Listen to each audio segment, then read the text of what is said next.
Right now, across the Indian state of Punjab, something huge is happening.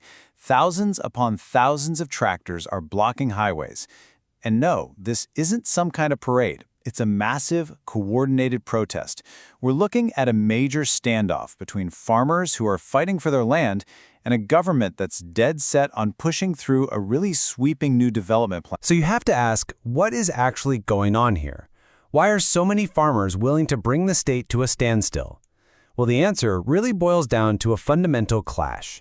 The government's vision for what Punjab should look like tomorrow versus the farmers' desperate fight to protect their land and their livelihood today. And we're not just talking about a handful of protesters in one or two places. This movement has exploded.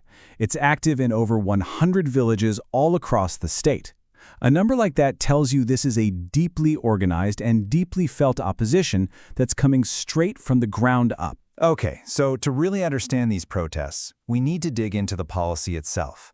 What is this controversial plan that's managed to spark such a firestorm? It's called the land pooling policy.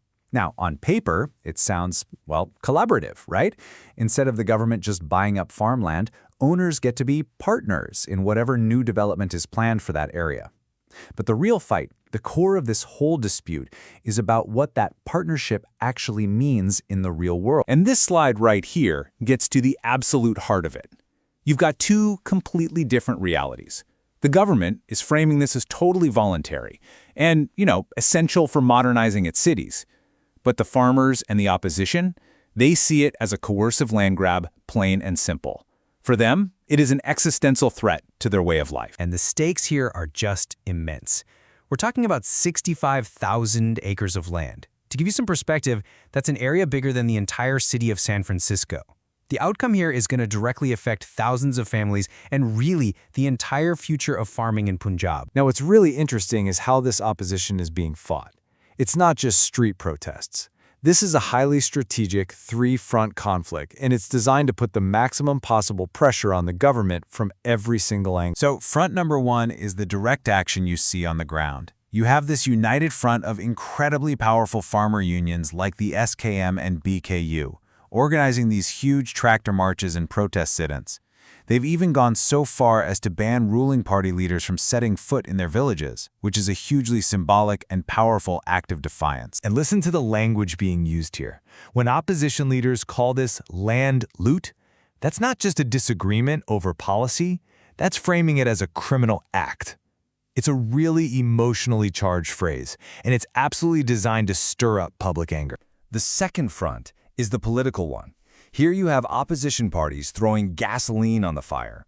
They're not just backing the farmers, they're making their own serious accusations, claiming the government is not only using force, but also cutting corrupt, backroom deals to exempt land owned by powerful, politically connected people. And finally, the third front. The battle has moved into the courtroom.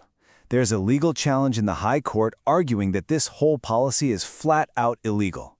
The claim is that it completely ignores a national law by skipping mandatory social and environmental impact studies, which are, the very steps put in place to protect communities and the land itself. So let's just pull all these threads together for a second. You have the government pushing this massive 65,000-acre development plan.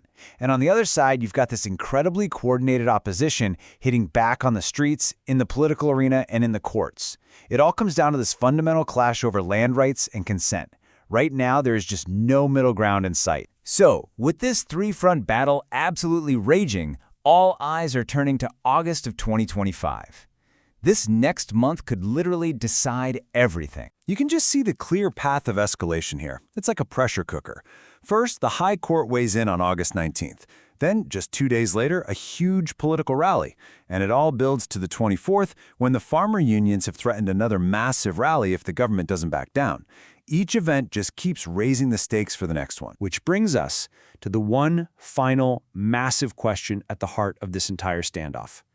When you have modern development plans on a direct collision course with fundamental land rights, what does that mean for the future of farming in one of India's most important agricultural heartlands? The answer to that is going to shape Punjab for generations.